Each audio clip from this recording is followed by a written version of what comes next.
Mwami Imana asingizwe iteka, abambaramukije mu izina umwami wacu Yesu Kristo. Reka dusome ibyanditswe. Imana yamaze kuduha umugisha, twasomye ijambo ryatuyoboye, tunejejwe no kuba abana b'Imana, siko se? Tunejejwe no kuba intama ze, tunejejwe nuko ari we data, ngo muri abantu, muri abana banjye, muri intama zanjye, nge ndi Imana. Sibyo? Byanditswe biravuga mu Byakozwe n'umwe 17 ngo Antiyokiya ngo niho abizera bitiwe abakristo. Turi abakristo, nta muntu wundi twitirirwa. Umugeni afite izina ry'umukwe. Ibyo biratunezeza, kandi kitunezeza nuko nawe ari data, akaba byishimira, atatwinubira. Ntago twinubira, kandi nyamara hari impamvu zatuma twinubira, ariko aratwihanganira. Nkuko nta cyateranya umwana n'ababyeyi. Ubwo ngo iki cyana ngo nari ibyo ndakiretse, urakomeza ukihangana. Sibyo se? Kubera isano. Katube tugarutse gatoya ku ijambo twahereyeho. Nubwira ubukomeye cyane Imana yavugiye mu mutambyi mu gihe cyuko Yesu yendaga kuducungura, kubambwa. Hari ubwiru, hari mystère Imana yashyize ku rurimi rw'uriya mutambyi. Yohana 11, Yohana 11 murongo wa 49 kugeza ku wa 52, turasoma mu izina ry'umwami wacu Yesu Kristo. Yohana 11 49 haravuga ngo l'un d'eux, Caïphe, qui était souverain sacrificateur, cette année-là, leur dit: vous n'y entendez rien. Mwene data mu Kinyarwanda. Ariko umwe muri bo witwa Kayafa, kandi wari umutambyi mukuru muri uwo mwaka, arababwira ati ntacyo muzi. Hari ikintu mutazi, hari ibanga mutazi. 50. Vous ne vous rendez pas compte qu'il est avantageux pour vous qu'un seul homme meure pour le peuple et que la nation entière ne périsse pas. Mbese nimutekereza yuko ari byiza ku bwacu ko umuntu umwe yapfira abantu kuruta ko ubwoko bwose bwarimbuka? Umuntu umwe akwiye gutanga ubugingo bwe kugira ngo abamwizera babeho. 52 niho hari ubwo bwiru bukomeye.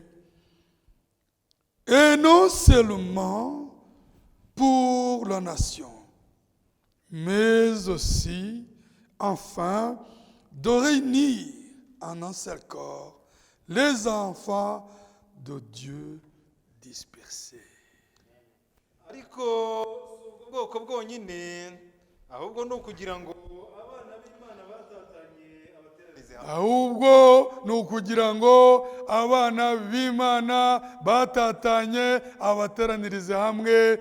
Ariko turaje tuvugaho hamwe, twicare, Imana isuku umugisha wayo utagabanije hejuru y'ijambo ryayo tumaze gusoma, pour réunir dans un seul corps les enfants de Dieu dispersés. Turacyumva ijambo rivuga ngo ubumwe butagaragara kandi bukomeye bw'umubiri wa Kristo.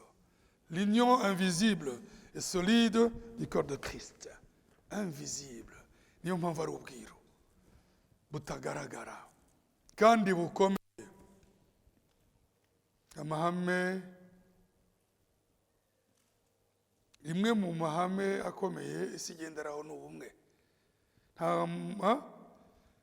Nta programme politique y'igihugu na kimwe iryo jambo ritazamo. Byarantangaje, ariko ni ibyanditswe bisohora. Mu gihe bazaba bavuga ngo hari amahoro, hari amahoro, sibyo? Mu masharite yose inyandiko igenderaho charte des nations unies, inyandiko y'ubumwe bwa Afurika, inyandiko sibyo, inyandiko ya buri gihugu, iyo twita itegeko shingiro, itegeko nshinga ry'u Rwanda, ubumwe bw'abanyarwanda, sibyo se? Inyandiko zitegeka amadini, ubumwe bw'amadini, ubumwe bw'ibihugu, ubumwe bw'uturere, EAC. Ngiye nandika igitabo ndimo nsoza masters mu mategeko, nanditse ku makenga mfite ku bumwe bwa EAC bitewe na SADC, sibyo? Tanzania irimo, twe turandika. Ikibazo nuko ibyandikwa n'abanyeshuri bidasomwa, ariko ubu ndatangara uko ndabibona. Ubumwe, tujyane hariya turi umwe, wareba inyuma bakagutera icumu mu mugongo. Umuhanuzi w'igihe cyacu niwe uvuga ngo iyo uvuga mwene so nabi birutwa no kwamutera inkota agapfa. Ubwo bumwe bwo kwihishanya no guterana ibyuma no gutegana imitego ni bube hanze, ariko mu ihanga ry'Imana habe l'union parfaite, ubumwe parfaite bwuzuye butagira amakemwa, ubumwe buhera imbere, sibyo se? Ukamufitiye amarangamutima atagira gitotsi, ukanyishimira uko ndiye Yosefu nta bwoba, wambona ukumva utuntu tukugendamo two kunezererwa, nibyo dona utuntu tukugendamo, nubwo waba wivugira make ukavuga uti Imana ihumugisha mwene data, niko mwiyumva namwe wabona mushiki wacu wawe na mwene data ukumva inkingi z'umutima ziranyeganyega kubera isano itari y'amagambo. Abana b'Imana dukomeresha ubumwe, umurunga w'amahoro, niko ijambo rivuga, sibyo se? Tuhaba amahoro, guhuza, kunezerana, turi mu muryango ukomeye kandi ufite nyirawo nk'uko ijambo ryatuyoboye ryabivuze. Turi mu rugo rukomeye, dufitanye isano y'amaraso y'ubugingo, sibyo se? Kuko twabyawe n'ubugingo buri mu ijambo. Imitima yacu tutangira iki kibwirizwa, murabyibuka muri Samuel wa mbere 18, ukuntu ungero watwibutse Samuel wa mbere 18, soma umurongo wa mbere wenda ugeze kwa 3 gusa.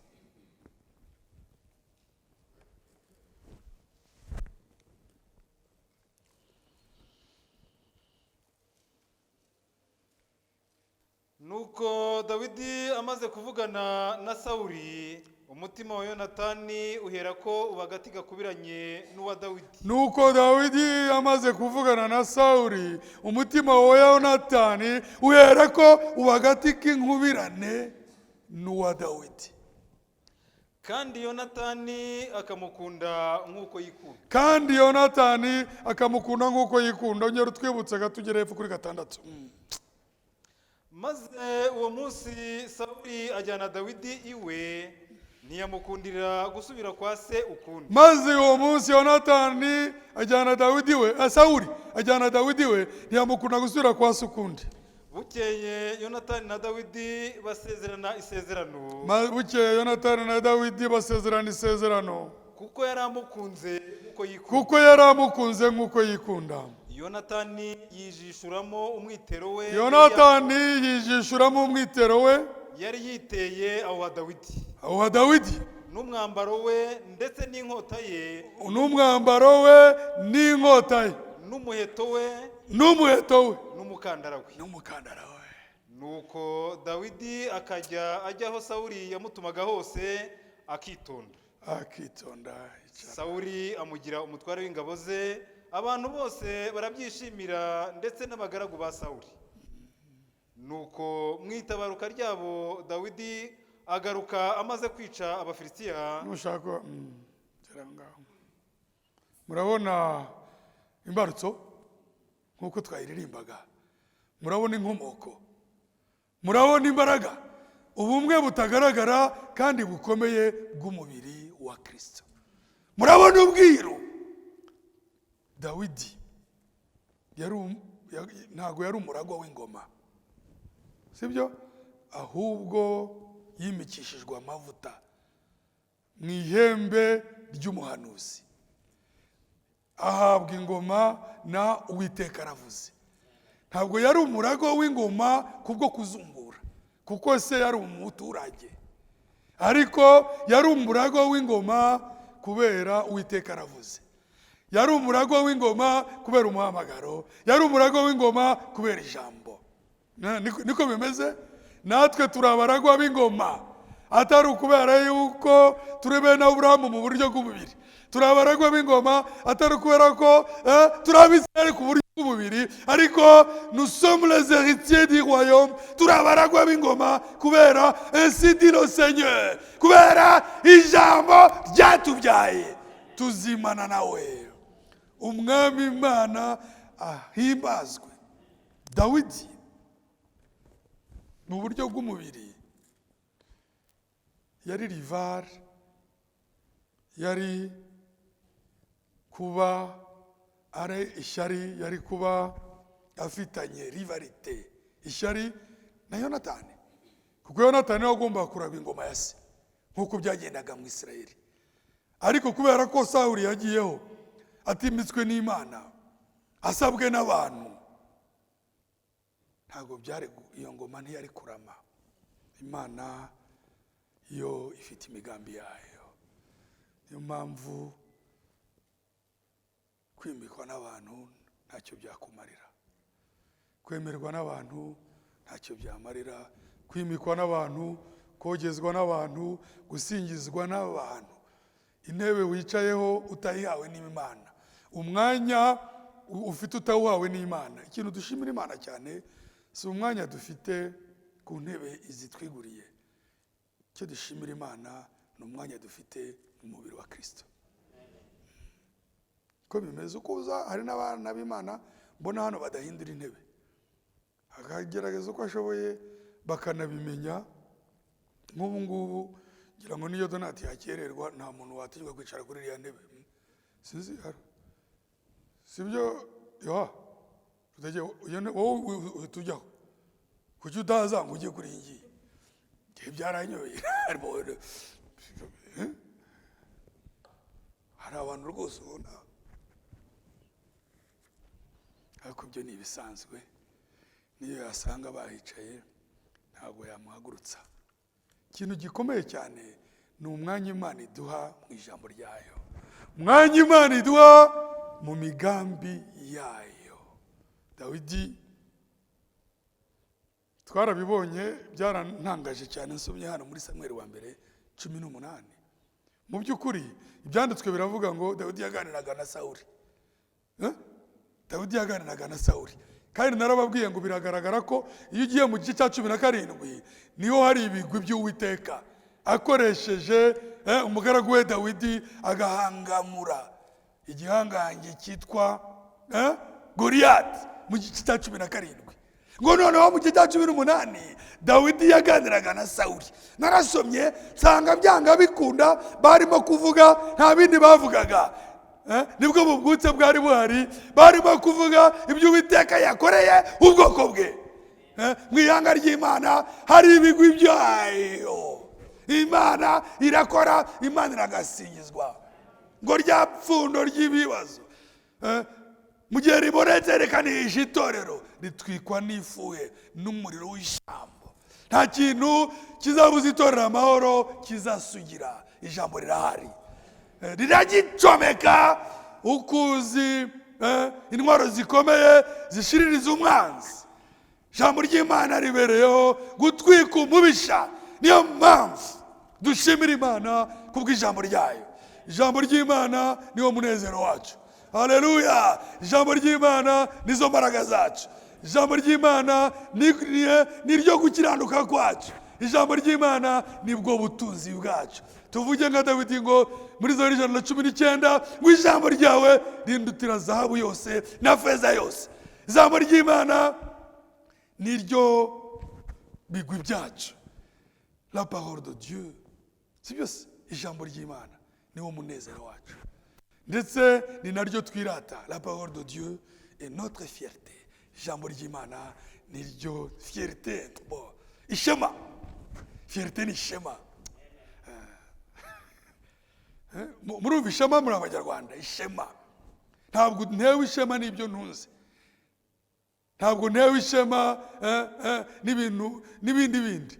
Ngize gutya sinzi nawe niba aruko. Ijambo ry'Imana niyo fierté yanjye, niryo shema ryanjye, kuko isi n'ijuru bizashira, ariko ijambo ry'Imana rizahoraho iteka ryose. Ni ngombwa ko Dawidi yarimo guhamiriza ibigwi by'Uwiteka. Ntabwo Sawuli yabura kumubaza atari ko sha wakana we, mbabarira umenera ibanga, kuko abami baba bazi ko ari bo bakomeye, abategetsi baba bazi ko ari bo bakomeye, baba bazi yuko ari bo bazi, baba bazi ko ari bo bahanga, kandi natwe ariko tubafata, ariko natwe tuba twibitse. Muhanga turamuzi, uturinda turamuzi. Ni mpamvu dusabira n'abami, tukavuga nka Dawidi ngo Uwiteka atarinze umudugudu abawurinda baba barushywa. Iryo ni ihame naryo tukaba turyibitse, turabizi. Imana niyo ifata imiyaga. Igikuba cyari cyacitse, si byose? Impagarara, ubwoba n'agahinda biri mu ihanga ry'Imana, ariko Imana yifitiye mu kabati kayo, mu migambi yayo, mu ibanga ryayo, ifite nk'umuhamagaro.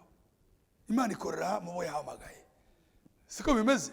Imana nta muntu uyitunze, Imana niyo idutunze. Imana nta muntu uyirwanirira, Imana niyo iturwanirira. Niko bimeze? Imana nta muntu uyigira inama, nk'uko Yesaya 40 avuga ngo cyahitemo nkoseye, ahubwo niyo itugira inama. Imana nta muntu uyiyobora, ahubwo niyo ituyobora. Nibyo ra? Imana nta muntu uyitabara, ahubwo niyo idutabara. Imana nta muntu yibeshejeho, yitwa ndiho, je suis. Imana yibeshejeho, ahubwo niyo dukomoraho kubaho. Niyo yavuze ngo kuko ndiho namwe muzabaho. Imana ni byose. Hahirwa ihanga Uwiteka abereye Imana. Niyo mpamvu ntabwo turi hano mu izina ry'umuntu n'umwe, ntabwo turi hano kugira ngo dushimishe umuntu n'umwe. Uhereye ku bahagarara hano bicaraho, ntabwo wicayeho ngo ushimishe uhagarara imbere, ntabwo uhagarara imbere arahangwa gushimisha. Buri muntu araha pour son propre compte, buri muntu araha ku ruhande rwe agendana n'uwamuhamagaye. Niyo mpamvu tutarira tutazi uwapfuye, ntitubyina tutazi uwavutse. Twishimira mu mwami kuko tubona ijambo, dusingiza Imana kuko ihari. Il est là, yitwa Yahweh Shammah, sibyo? Uwiteka arahari. L'Éternel est ici, Yahweh Shammah. Niko umwami yavuze ngo uruta Mose ari hano none. Nanjye ndabaza, reka ne kubaza mbavuna, ahubwo reka nanjye mbyemeze kandi turemeranywa. Uruta Mose ari hano none. Niko yavuze ngo uruta Salomo. Imana Salomo yasabye Imana ubwenge, Imana kuko irabumuha. Ariko none uruta Salomo ari hano none. Siko bimeze? Uruta Yosuwa wa wundi wahagaritse izuba. Ntabwo ari Yosuwa wahagaritse izuba, ni Uwiteka, kandi turemera ko byabaye. Kandi guhagarika izuba ni ukuvuga ko systeme ya gravitation yose, systeme ya univers, systeme yose yari yabaye paralysé, kubera ko ubundi izuba siryo rigenda. Ibintu byinshi bizunguruka ku zuba, izuba niryo ritegeka. Nkuko Dawidi yabivuze, izuba ryo gukiranuka ryo rirahagaze, ibindi byose bibeshwaho naryo. Ni ukuvuga yuko kubera urgence, kubera icyari gikenewe mu nyungu z'ihanga ry'Imana, nta kitakorwa. Izuba ryabaye rirahagarara rirategereza. Niyo mpamvu twemeranya na Paulo mu Baroma 8 ngo tout concourt bien, tout travaille ensemble, byose bikorera hamwe mu nyungu z'abizera. byose ari iby'umwuka, ari ibisanzwe, ari ubuyobozi, ari iki, byose Imana ibitegeka gukorera urugo rwayo. Niyo mpamvu turagayitse ariko turi bihanganye, kuko ugereranya abana na se, ugereranya urugo na nyirarwo. Nimo kujya mu gihanga cyabereye mu bugingo.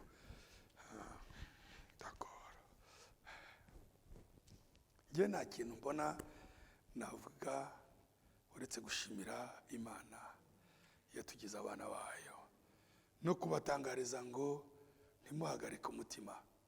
Si byose kandi si ibyo bivuga, ibyo biri muri Yohana 14. Imitima yanyu ntihagarare, mwizere Imana nanjye munyizere. Mu rugo kwa data hariyo amazu menshi. Kinyarwanda kirakennye, n'amaversiyo amwe ya Bibiliya aratavuga neza, ariko version nziza ivuga iryo jambo iravuga ngo dans le royaume de mon père il y a plusieurs palais. Mu bwami bwa data hari ingoro nyinshi. Kandi buri muntu wese muri twe, mu ntore, mu baraha n'abataraha bagize umubiri wa Kristo, buri muntu wese afite pare ye, ingoro ye. Ntabwo murabyibuka? Simbizi wenda ngo nzabyemera mbibonye. Iyo simvu, iryo ntabwo ari ijwi ryo kwizera.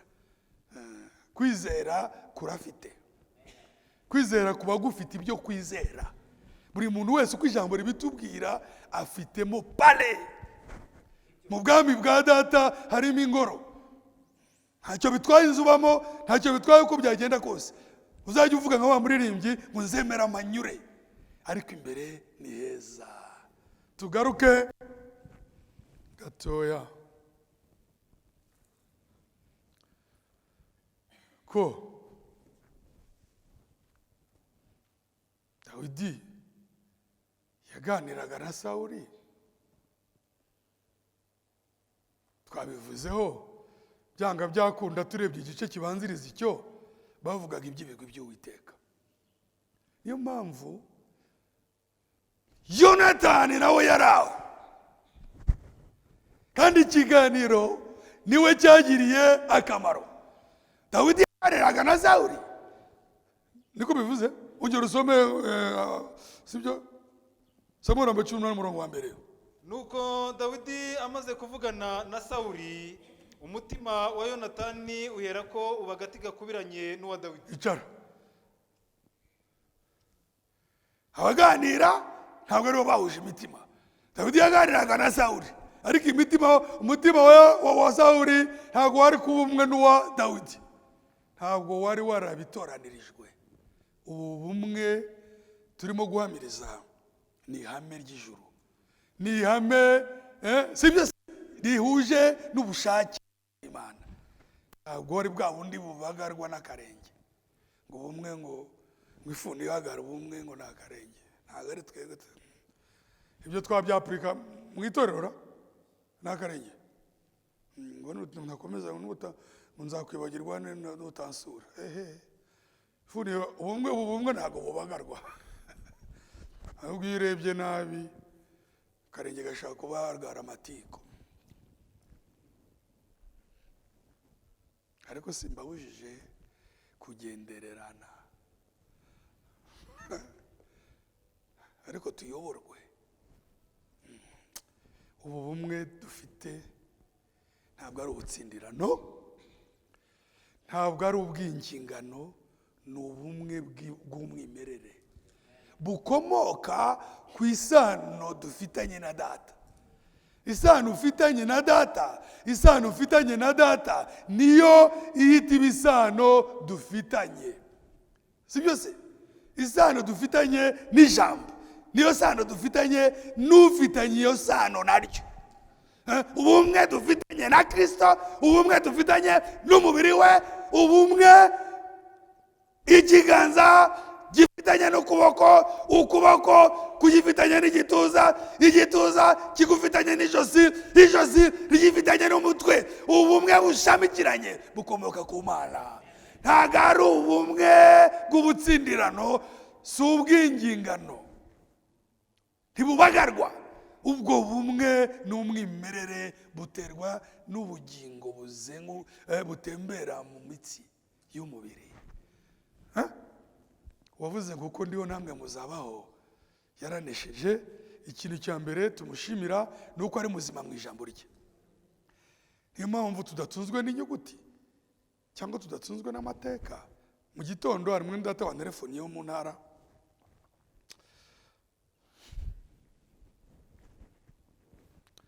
ambwira ati ariko ati ikintu nashaka ko tuganira, ufite akanya? ndagafite. hari mu gitondo nkibyuka, ati ariko ati hari abantu ati bava ku Gisenyi ati bakatuzanira, bakabazanira iki? ngo bakatuzanira, size ukuntu yabyise, ngo bakatuzanira ngo gahunda y'Ikireverde. babazanira gahunda y'Ikireverde, ntibayizana mu gikapo. ati batuzanira, ntibigenda gute? ati batuzanira amakasete, gahunda y'Ikireverde niyo kuwa kangahe? ati imyaka za 80 n'iki, nise bayibasangisha mu mirima. ni cyangwa ati tuba twateranye, mugahagarika iteraniro, bakabazanira abanyagisenyi, bakabazanira gahunda mu makasete. ibyo ngibyo se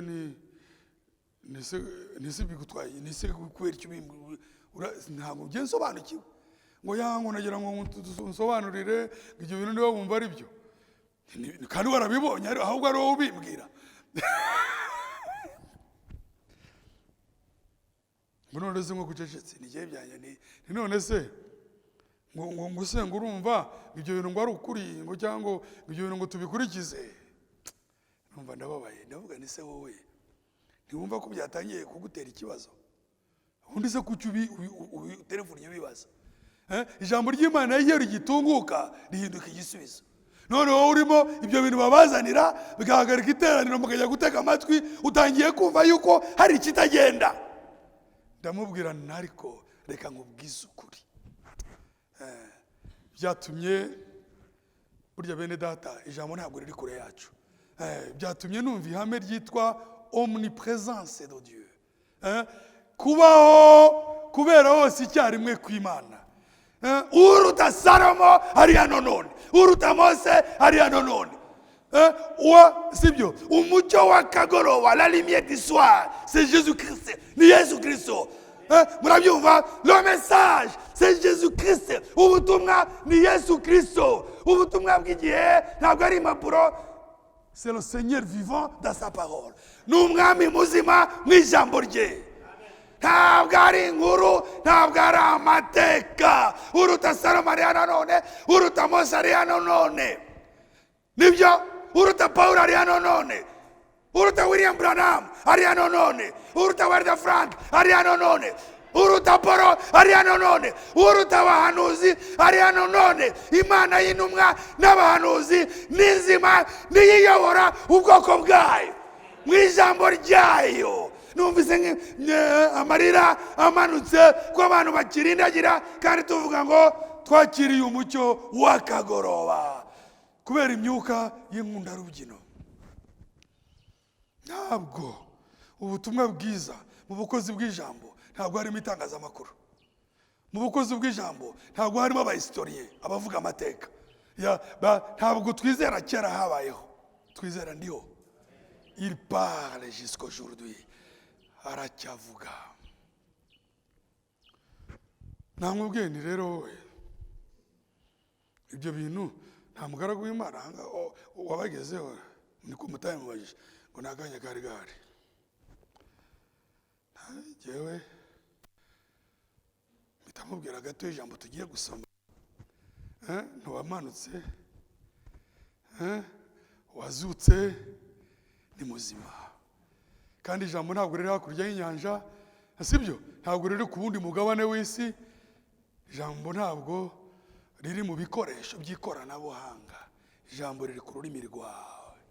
Ijambo ndamubwira niyo abana b'Imana bateranye nta gahunda n'imwe yahagarika ko ijoro rikora, ngo bifashishe les matériaux didactiques, ibikoresho by'imfashanyigisho.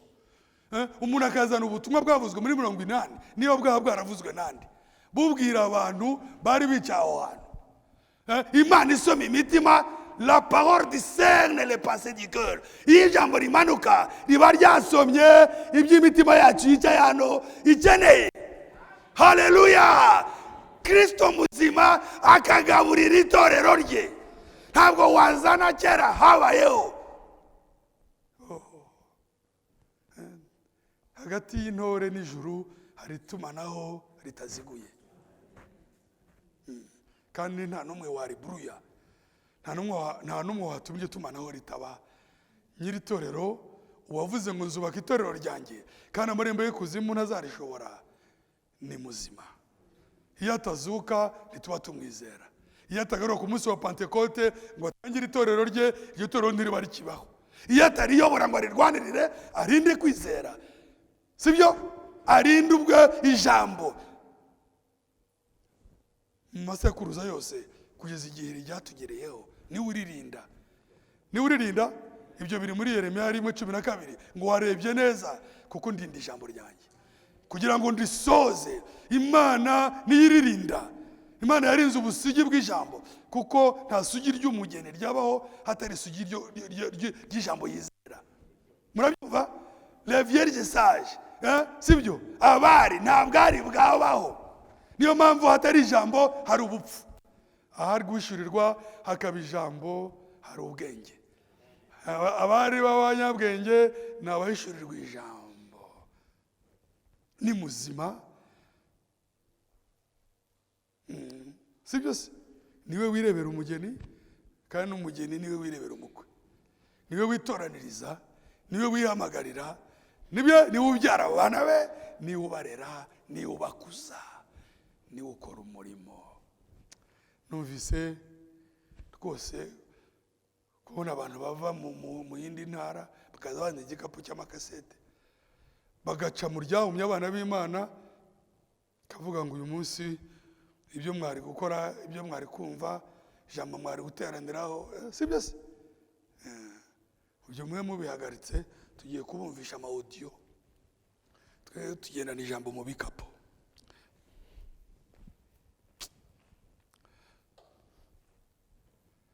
Ariko iteka dushoboze, muzaje mudusabira. Birakwiye ko Kristo abwirizwa.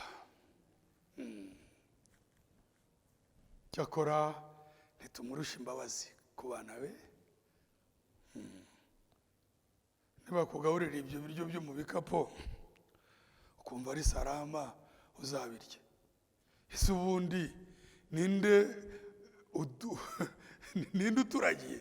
Nibaza n'ibyo bintu ukumva nta mubwene niba ibyo bintu bibanezeza, ngo yangu ntabwo tubyumvikanaho, ngo harimo ababyemera n'abatabyemera. Urubyo ntambara. Tekereza ngo harimo abumva ari sawa n'abumva atari sawa. Ibyo rero njye ntabwo bindeba, ariko nibwo simbizi. Uwumva atari sawa n'uwumva ari sawa, ubwo bumwe baba bafite muri iryo teraniro baba bahuriye kuki? Baba barimo basenga. Umwe arimo avuga ngo ibi bintu ngo biviye biri mu ikasete ngo urumva bitangira kunyota. Undi arimo avuga ngo haleluya batuzaniye umuhanuzi mu isakoshi. None abantu baba bateranye. Ni ikibazo. Ariko twe duhujwe no guhishurirwa. Cyakora Imana ni nyambabazi, izatabara abana bayo. Ariko jewe wa mugani wa Dawidi ngwereye ndi muto, ngo none ndashaje, ngo sindabona umwana w'umukiranutsi asabiriza. Uriya mukiranutsi ntago ari wowe. Twe turabana b'umukiranutsi. Sibyo se? Ngo cyangwa umwana w'umukiranutsi yaburaye va ku bugari n'ubugari ariko arabuduha. Sindabona umwana w'umukiranutsi yaburaye asabiriza. Cyewe nibaza ni gute ahari umwana w'Imana habura ibiryo? Kandi ibiryo ntabwo ari ikibwirizwa cy'isaha. Oya, niba nta muvuga butumwa uhari, Imana ifite ukundi gahura. ndabeshyera imana iragusanga ikagabura. Niyo mpamvu n'abari aba Emerance n'umugabo aho bari se hari assemblée mufite ariko muriho murumva muriho vous êtes là aho waba uri hose le ciel est ouvert, ijuru rirakinguye, imana irakugaburira. Umuntu atangira kugira amakenga, ntabwo byakoroha kuyobya intore, ntabwo byakoroha kugaburira umwana w'ikizu ibiryo bitari byo, ntabwo yamara ukwezi abirya ntiyagukundira. Niyo waza ngo niyavuga atoya ibyerekeye ibyo ngibyo njyewe ubugingo bwanjye buraheze, nkeneye ijambo, ayo ibyo ibindi by'amabindi ntabwo tubishaka twebwe. Niyo mpamvu ijambo nirisugire. Haleluya.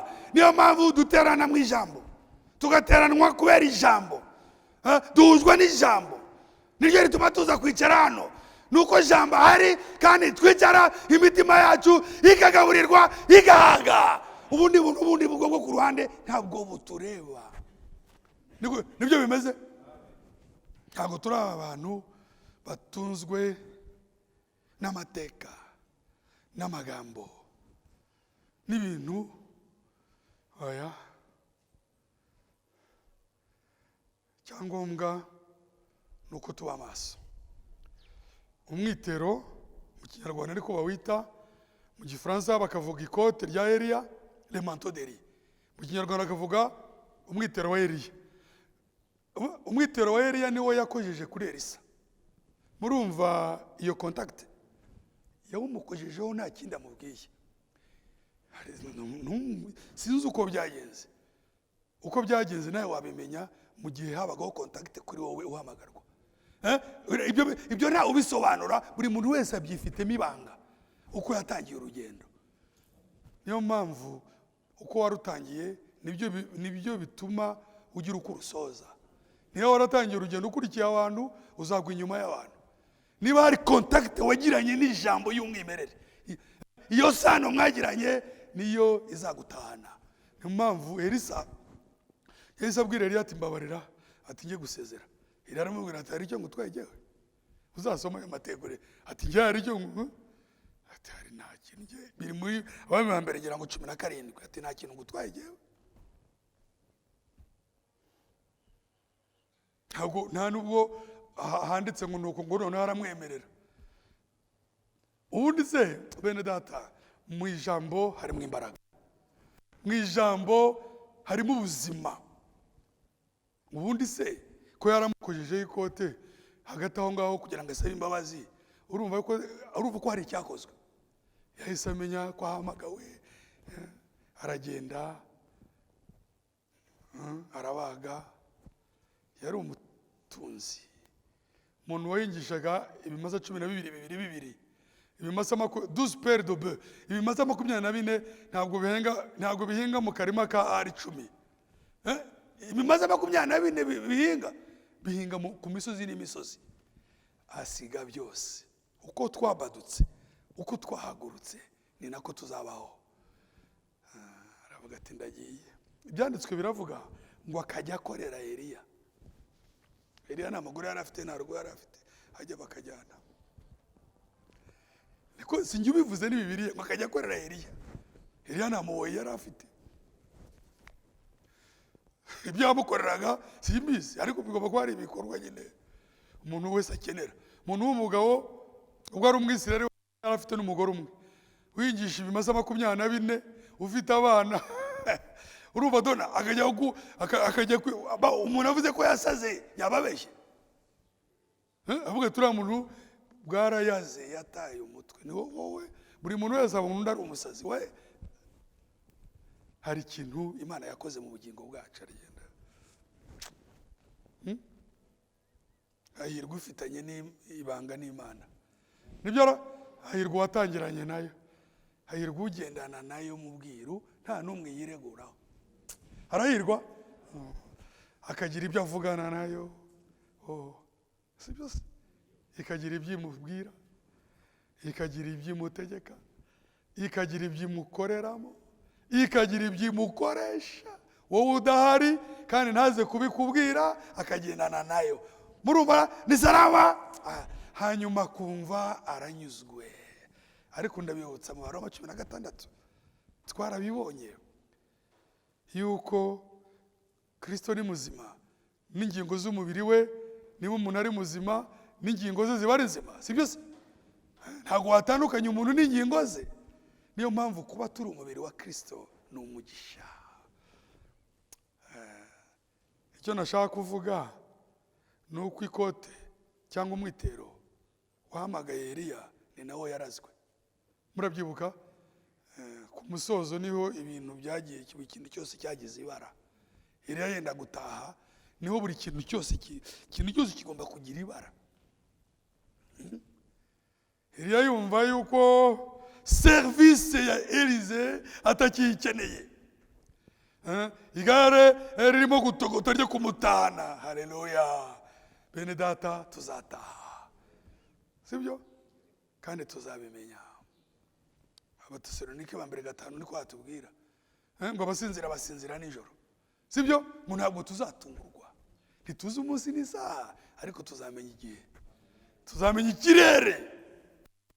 Yumva imirindi. Uretse no kumenya ikirere, nitugera ku gihe kizamurwa n'umwana w'Imana niwo umureba kuriya, nubwo yabarwaye, nubwo umureba kuriya umwe mupfuna abafitanye ibanga nijoro.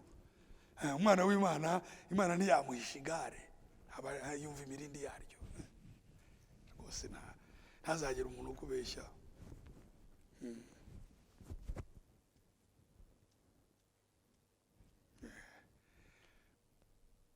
Aramureba ati sha Elisa we, ati ibingibi ibintu byo kungendaho, ibintu byo kundekera, ibintu byo kumesera, ndabona ibintu byahindutse, atushobora kwitahira.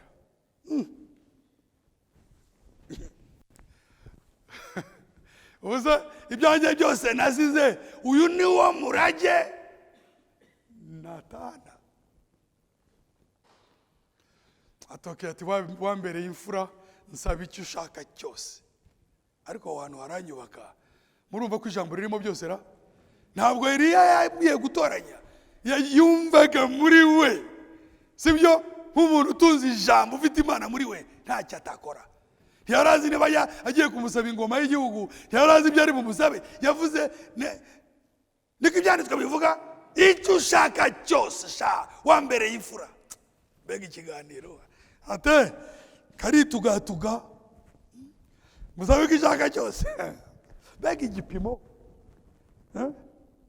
Umuntu utwicanga wakubwira ngo usabe icyo ushaka cyose, wahura n'intambara. Ndasaba igorofa, ndasaba ijipe, ndasaba amazi 5. Frère Joseph, ni test ikomeye. Nsaba icyo ushaka cyose. Ukuntu tuba dufite amayetaje ibintu byinshi. Nsaba icyo ushaka cyose. Nagira ngo nkubwire ko mu Mana dufite byose.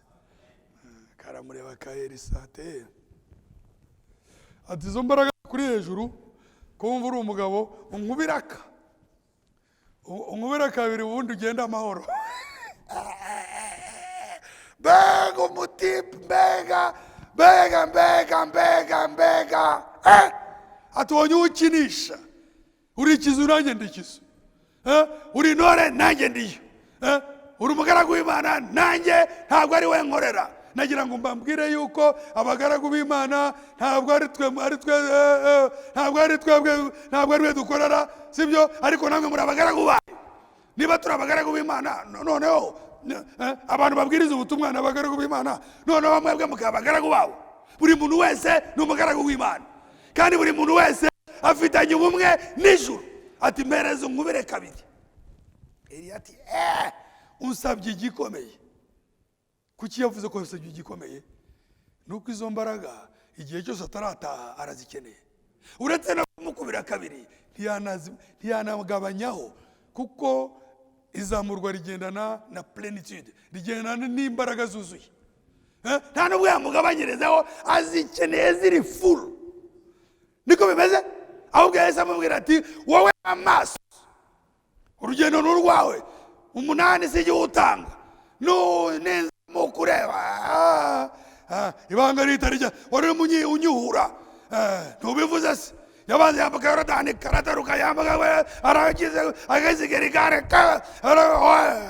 noneho mu gihe agahagaze neza mu mwanya wako bituma avuga ibanga ati ndatashye Geriya, imiruho yanjye irarangiye, intambara zanjye zirarangiye, amarira yanjye ararangiye, ibibazo byanjye birarangiye, ndashoje, narwanye intambara nziza, nazigamye ukwizera, ndatashye.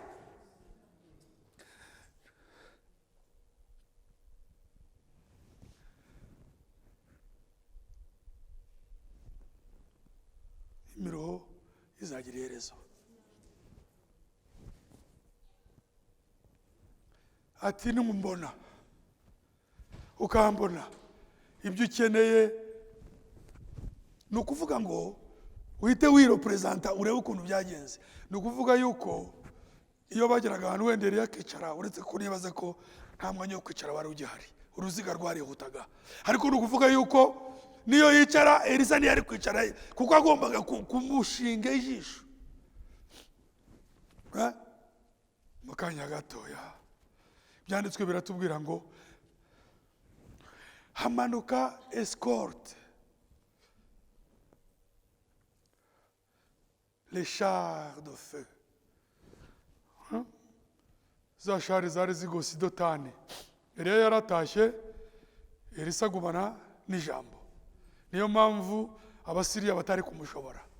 Niyo mpamvu mu gihe bazaga kugota agasozi Gehazi akagira ubwoba. Ni imihamagaro itandukanye. Ntituzi uko Gehazi yatangiye, ariko tuzi uko yashoje. Yatahanye imibembe kuko yatwaye indamu mbi ya Namani. Murabona yuko Elisa yakoreraga Imana ya Eliya, ntabwo yakoreraga umuntu. Ariko Gehazi we yari umuboyi we ni ibintu bitandukanye. Uwiteka dushoboze kumukorera. Noneho nari mvuze ngo za shari zatanye Eliya ni nazo zarindaga ijambo, zarindaga agasozi k'Idotani. Agiye kubona serwakira amagare y'umuriro, ndumva tubyizera, ntabwo ari imigani. Genda byizera. Elisa aravuga ngo Uwiteka wabereye Isirayeli amagare n'amafarashi. Agiye kubona ikoti ririmo kumanuka. Ririya koti rigereranywa n'ijambo, niryo ryadukozeho dusiga byose, ni naryo tuzaragwa. Ikimbwira ko ari ijambo ni uko ryakoze umurimo ijambo rikora. Ijambo rifungura inzira. Uko Yesu yavuze ngo nijye nzira n'ukuri n'ubugingo. Muribuka yuko inkoni ya Mose yafunguye inzira mu nyanja. Ariko burya si inkoni ya Mose, ni inkoni y'Uwiteka mu kiganza cya Mose. Muribuka yuko isanduku y'isezerano ku bitugu byanjye mu gihe cya Yorodani, isanduku iri mu mana itahora, ibirenge by'abahetse ijambo. Mu gihe bikandagiye bishikamye, inzira iraboneka ngo abana b'Imana bambukira humye. Ni nabyo ikote rya Eliya ryakoze. Amaze kurifata akagera kuri Yorodani, kuko yari yabonye ukuntu Eliya bikora, yahise avuga ngo Uwiteka Mana ya Eliya uriye, akubita amazi. Ntabwo yahamagaye Eliya. Niyo mpamvu ntabwo turi hano ngo duhamagare Branham. Ntabwo turi hano ngo duhamagare umukozi uwo ari we wese w'Imana. Turi hano ngo tuvugane na Yeho. Uwiteka Mana ya Eliya uriye. Ako kanya inzira iraboneka. Elisa aravuga toke, nta kibazo. Abana b'abantu ngo umuzi shobuja aragenda bashaka kumurangaza ngo turakumenyesha yuko uyu munsi ngo shobuja aragenda ngo atacaka. We yaracunganye nuko ijambo risora. Bene data, Imana dushoboze pour que nous puissions discerner Christ dans sa parole. Dushobore kubona Kristo mu ijambo rye. Buri muntu wese abe hano kubw'ubugingo bwe, akorera imana yamwiyeretse, naho ibyerekeye ubumwe bwo iminota yacu iba yihuta bikabije, ariko uko uyu muhanuzi yabihanuye cyangwa ubuhanuzi bwatubonetse ntabwo ari abisirayeli bonyine, ni ukugira ngo imana iteranirize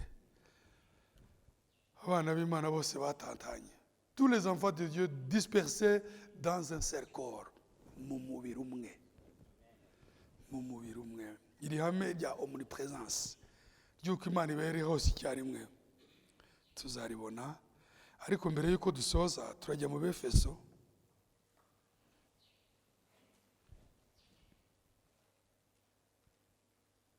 igice cya 3.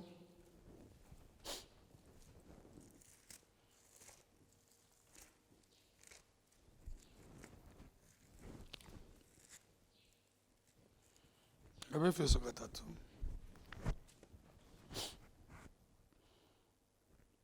umurongo wa 3 kugeza kwa 6. C'est par révélation que j'ai eu connaissance du mystère, comme je viens de l'écrire en quelques mots. ko mpishurirwa ubwiru bwayo mwiyerekwa nkuko nabanje kwandika mu magambo make. Baratunyanganije gatoya. C'est par révélation. Harahandi biri mu murongo wa 2. C'est par révélation.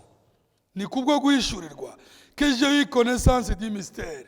Nashoboye kumenya ubwiru. Comme je viens de l'écrire, nkuko maze kubwandika en quelques mots, mu magambo make. Ibyo birumvikanye neza. Umurongo wa 4. Namwe nimuyasoma muzirebera ubwanyu uburyo menye ubwiru bwa Kristo koko. En le lisant, vous pouvez comprendre l'intelligence que j'ai du mystère de Christ. Ariko nabyo nibabihabwa n'Imana. Abasoma nibabihabwa n'Imana nabo bazamenya ubwo bwiru. 5. Ubwo nibwamenyeshejwe abana b'abantu mu bindi bihe, nkuko muri iki gihe intumwa zezera n'abahanuzi babuhishuriwe n'umwuka. Ubwo hano mu Kinyarwanda barimo barabutsinda, ariko mu Gifaransa baravuze ngo ce mystère n'avait pas été porté à la connaissance des fils des hommes dans les autres générations. Ubwo bwiru ntibwari bwaramenyeshejwe abana b'abantu mu bindi bisekuruza. Birumvikana? Comme il a été révélé maintenant par l'Esprit, nk'uko bwahishuriwe muri iki gihe n'umwuka à ces saints apôtres prophètes, nk'uko bwahishuriwe abahanuzi bayo bera n'intumwa. Uyu ni Pawulo. 6. Ubwo bwiru nubuye, kuko hano mu Gifaransa, abazi Igifaransa hari 2 points. 2 points mu Kinyarwanda bazita ngo kimwe utudomo tubiri. Utudomo tubiri tujya ku nteruro igiye gusobanura. Si byo se? Ngo ce mystère n'avait pas été porté à la connaissance des fils des hommes dans les autres générations, comme il a été révélé maintenant par l'Esprit à ces saints apôtres. 2 points.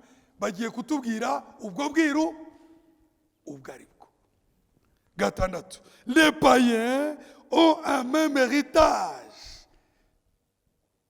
forment un même corps et participent à la même promesse en Christ Jésus-Christ par l'évangile.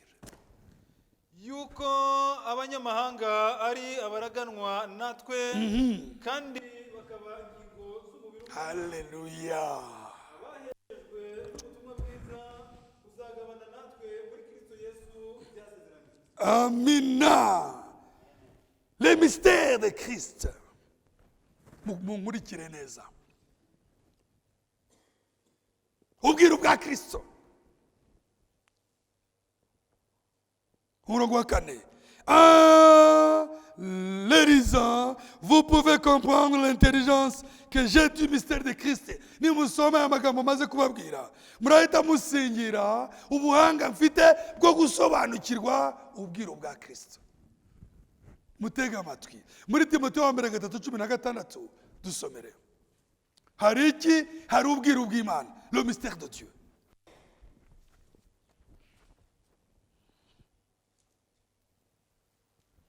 Sugushidikanya ubwiru bw'Ubumana burakomeye cyane. Ubwiru bw'Ubumana burakomeye cyane. Imana kwerekanwa ifite umubiri. Ikagaragara ko ari umukiranutsi mu mwuka. Ikabonwa n'abamarayika. Ikamamazwa mu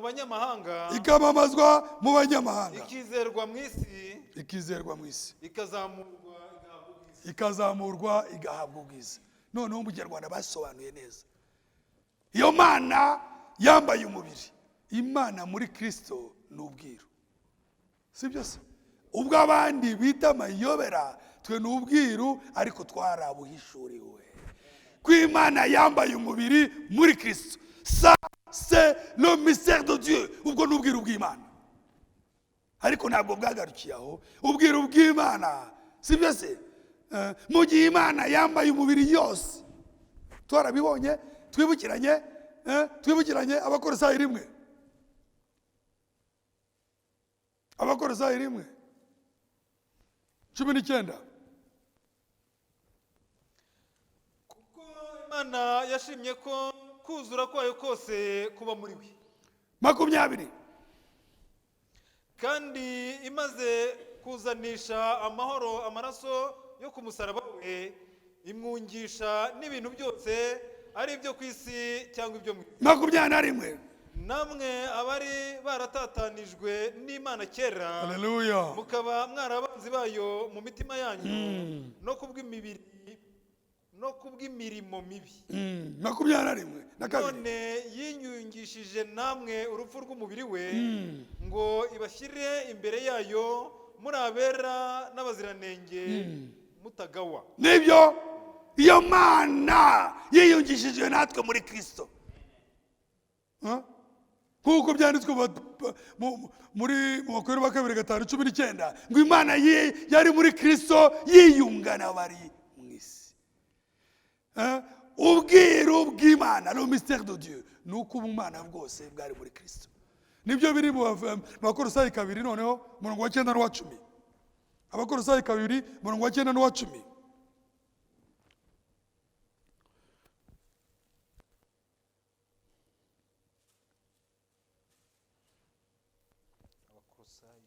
Kabiri 9-10. Ubwa mbere twari mu Bakolosayi 1, tugiye mu Bakolosayi 2 9-10. Nyamara muri we niho hari kuzura k'Imana kose mu buryo bw'umubiri. Murabyumva? Ubwiru bw'Imana nuko Imana yari muri Kristo dans sa plénitude, kuzura kose. Sibyo? 10. Kandi mwuzuriye muri we ari we mutwe ubutware bwose n'ubushobozi bwose. Murabyumva? Habayeho kuzura k'ubumana muri Kristo. None natwe itorero ngo twuzuriye muri we. Niwe duke natwe tugomba kuzura. Niba harabayeho ubwiru bw'Imana, hari n'ubwiru bwa Kristo. Ubwiru bw'Imana, le mystère de Dieu, le mystère de Dieu ni Imana, la plénitude de Dieu en Christ. Kuzura k'ubumana muri Kristo. Ubwiru bwa Kristo ni ukuzura kwa Kristo mu itorero. Murabyumva? Le mystère de Christ. Ni ukuvuga yuko Imana yirangurije muri Kristo. Ubwo ni ubwiru bw'Imana. Kristo nawe yiranguriza mu itorero mu mubiri we. Ubwo ni ubwiru bwa Kristo. Niyo mpamvu ibyo yita bisobanura neza Yohana 17 aho tuza gusoreza ngo wowe muri jye muri bo. Muranyumva? Wowe muri jye le mystère de Dieu, jyewe muri bo le mystère Christ, ngo tube umwe rwose. Haleluya. Murabufashe ubwo bwiru bwombi. Imana isingizwe iteka. Ubwo bwiru si ubundi utudomo tubiri ngo nuko abanyamahanga bafatanije natwe kuba umwe mu mubiri wa Kristo. Ubwiru bwa Kristo c'est le corps mystique de Jésus-Christ. Ubwiru bw'ubumana ni Imana mu mubiri wa Kristo. Ubwiru bwa Kristo ni umubiri utagaragara we. Kristo atuyemo n'ibanga. Niyo mpamvu biragoye kubona ubwiru utabuhishuriwe. Witeka duhane umugisha muri uyu mubiri wa Kristo. C'est ça le mystère de Christ. Timoteyo wa mbere 3:16, Abakolosayi 1:9, sibyo? N'icumi, Abakolosayi nako 1:19, Abakolosayi 2:9, 10, ni ubwiru, sibyo, bw'Imana muri Kristo. Ariko 10 ngo natwe twuzuriye muri we. Abefeso 3, noneho ubwo bwiru noneho bubaye ubwiru bwa Kristo, yuko abanyamahanga natwe turi muri uwo mubiri, kugira ngo bwa buhanuzi bwa Kayifa busohore, ateraniriza abana b'Imana batatanye mu mubiri umwe. Mu Kinyarwanda baravuga ngo abataraniriza hamwe ariko ni mu mubiri umwe. Mu kugira ngo dupfundikire uyu munsi dusubike, turasoma nyine Yohana 17 kugira ngo dusubike. Turasoma muri Yohana 17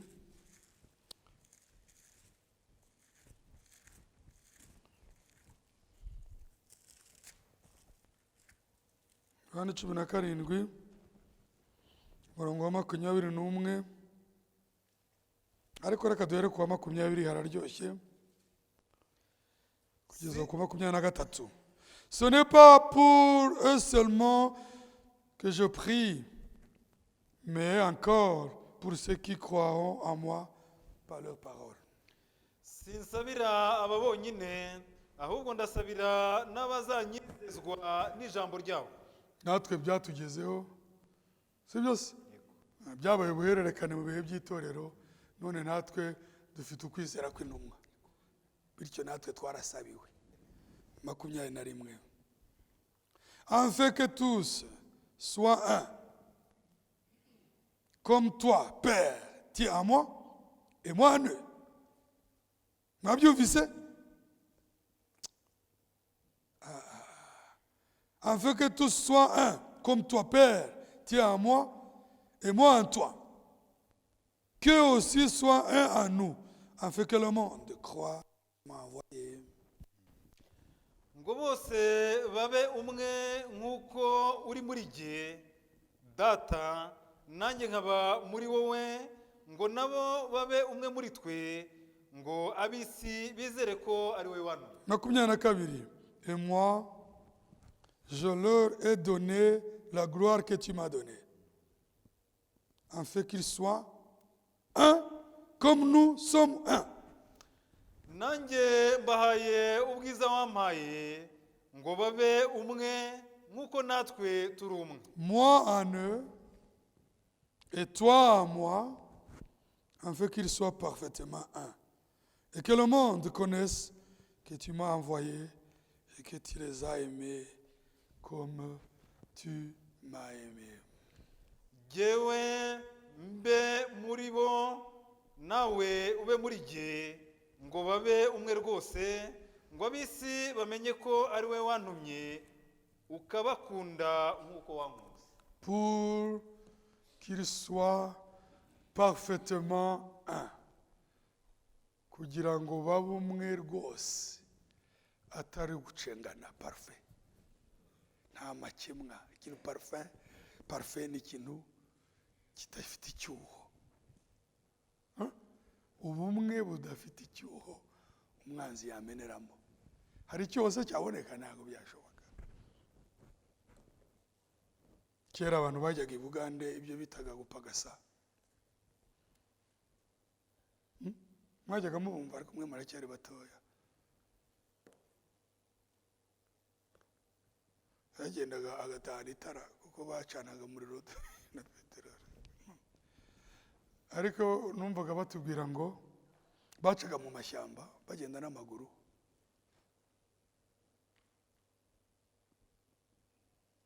Intare yafatamo umwe bakavuga ngo ntago, kuko ibyo bahungaga yari inzara ikomeye.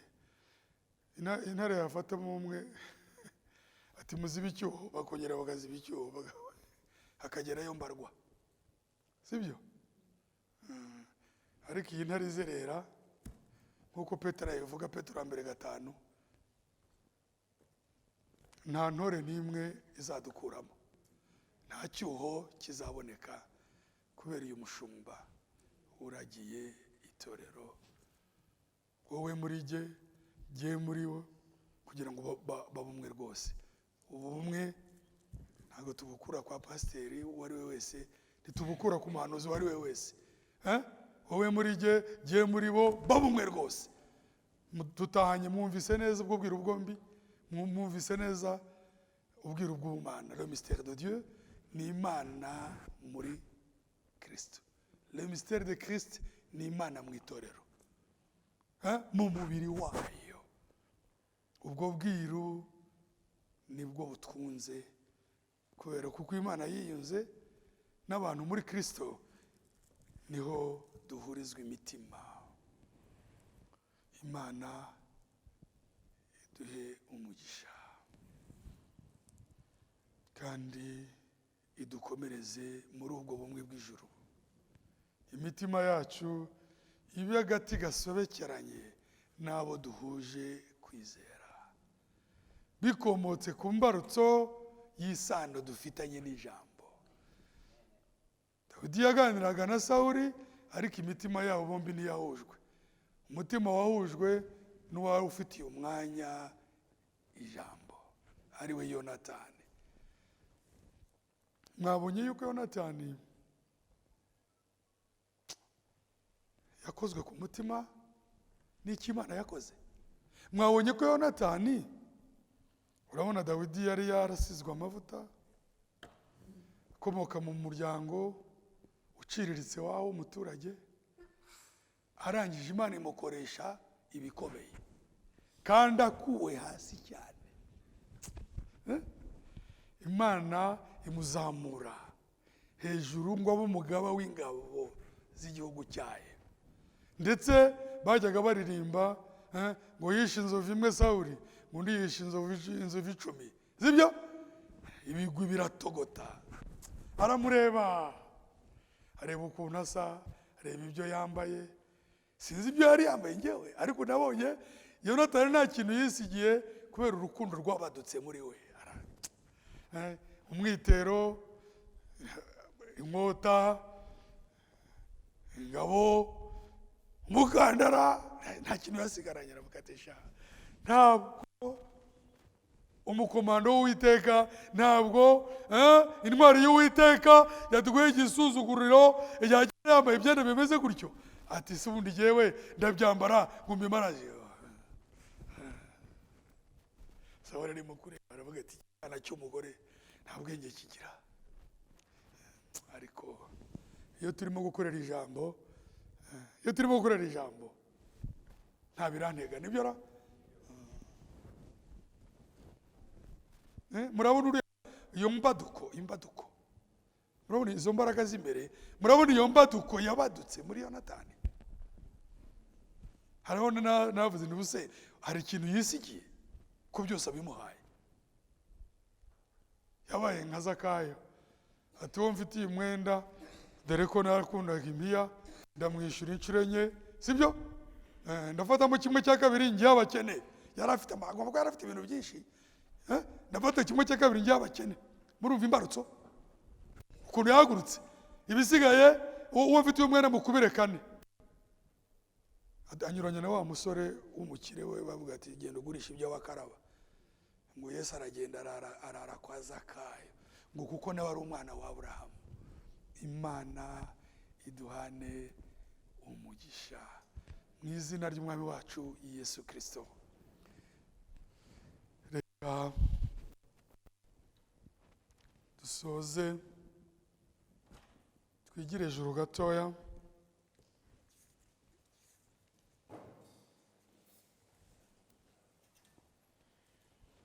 Mirongo 35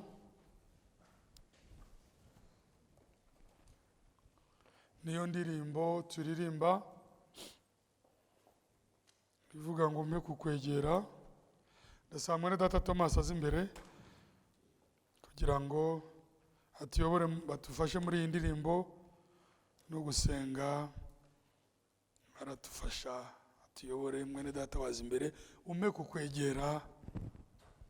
mana yanjye tube nka yakobo turi munsi y'ijuru rikinguye baririmbye badufashe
Mana yanjye komeza ujye umfasha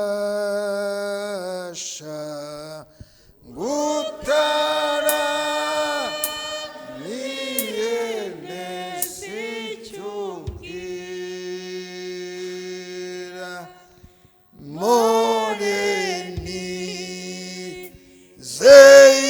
ijambo wambwiye sinkabure kumbaraga zawe no muri komeye biri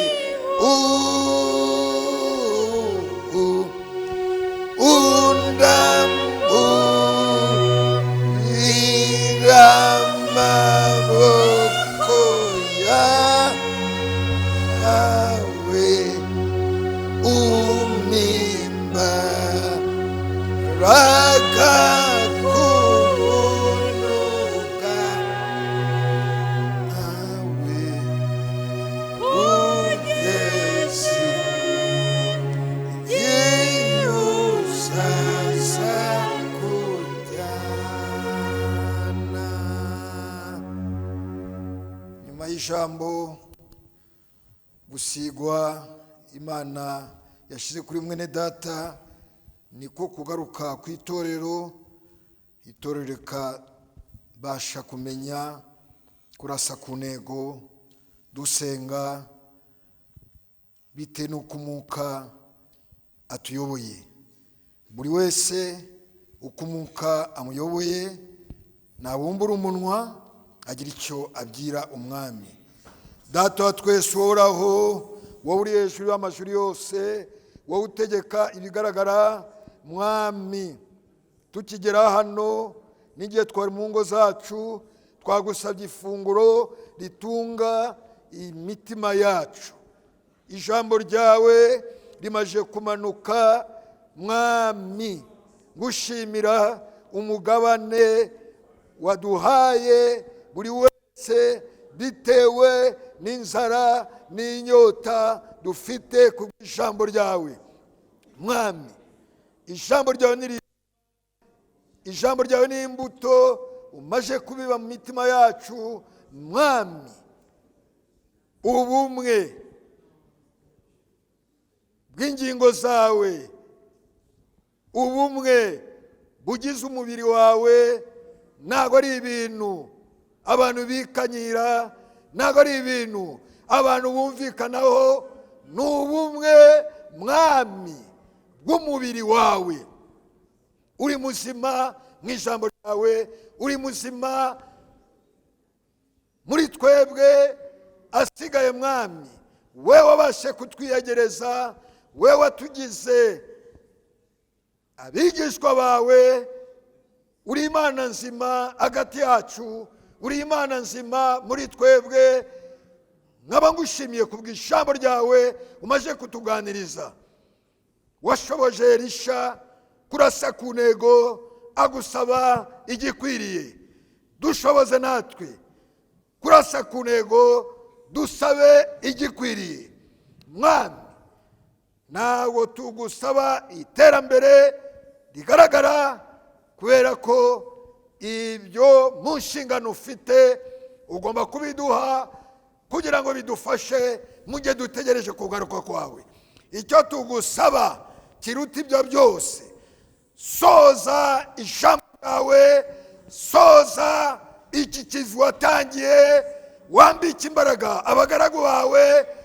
Mwami, watanze umurongo nakuka, mwami udushoboze na gutangira umurimo, wowe ucika intege, uruhuka washoje ikivi watangiye.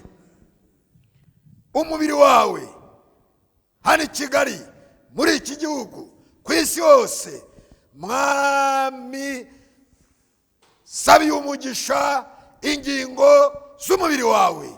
Ukoresha abagaragu bawe, ukoreshe bashiki banjye, ukoreshe bene data, byose kubw'inyungu y'ubwami bwawe. Mwami, mwere data wakoresheje umugisha, natwe abakira ijambo ryawe uduha umugisha. Ijambo ryawe ribwirijwe rigendana no gusoza amasezerano yawe kubizera. mwami udusorezeho amasezerano yawe. Kubw'ibikomere byawe twabashe gukira uburwayi mwami, kubwo kwitanga kwawe byatumye mwami tugira gukomera muri wowe. nkaba ngusaba mwami, n'igihe tugiye gushingura ibirenge byacu dusubira mu macumbi yacu, kuduherekeza ukatugezayo amahoro. Ishimwe n'icyubahiro bikugarukire, ni mu izina ry'umwami Yesu Kristo mbisabye, amen. Tujyane n'umwami mu mahoro ye.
wayo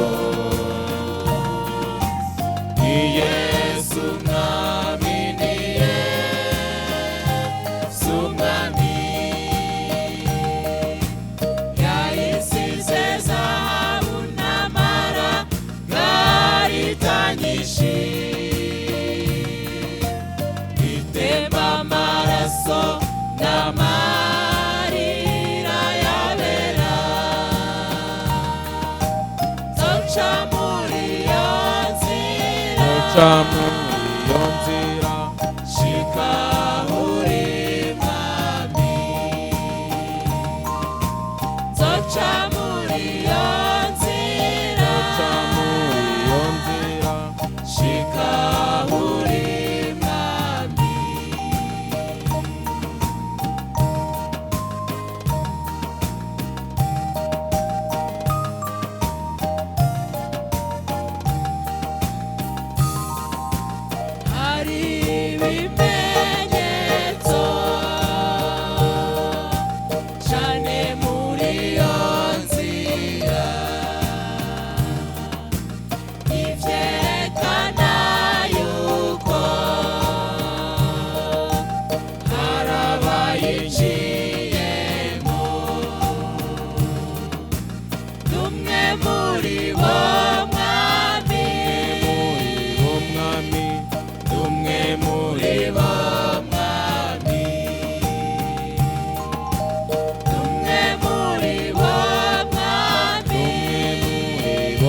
kinini, umugezi wayo n'umubatsi wayo.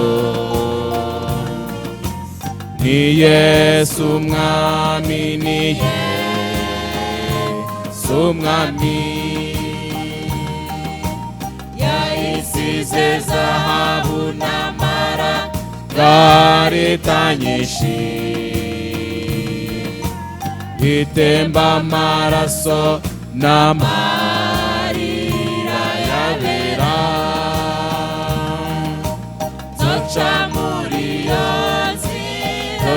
muri iyo nzira, shika uri mwami. Zoca muri iyo nzira, shika uri mwami.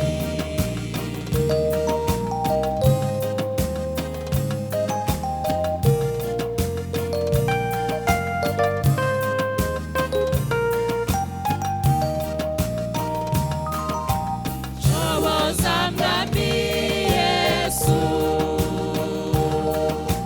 kuko nduwawe rwose.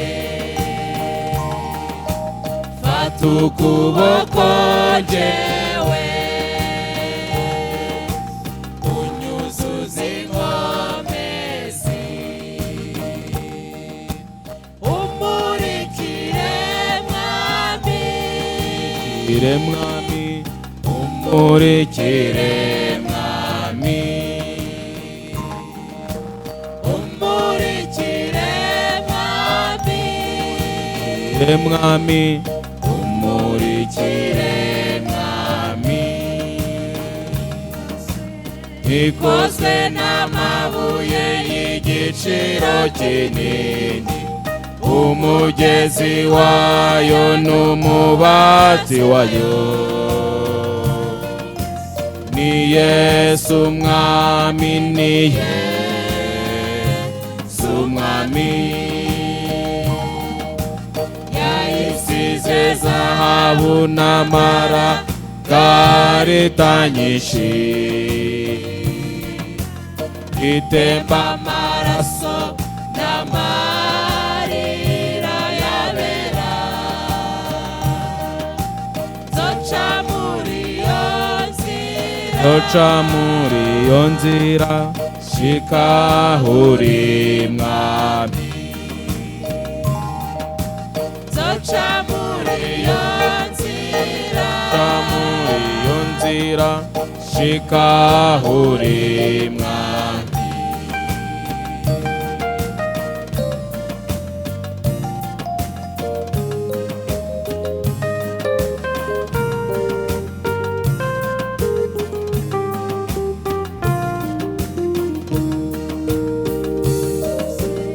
Ikozwe n'amabuye y'igiciro kinini, umugezi wayo n'umubatsi wayo. Ni Yesu umwami, ni Yesu umwami, yayisize zahabu n'amaragare nyinshi, itemba amaraso n'amarira yabera. Zoca muri iyo nzira, shika uri mwami. Zoca muri iyo nzira, shika uri mwami.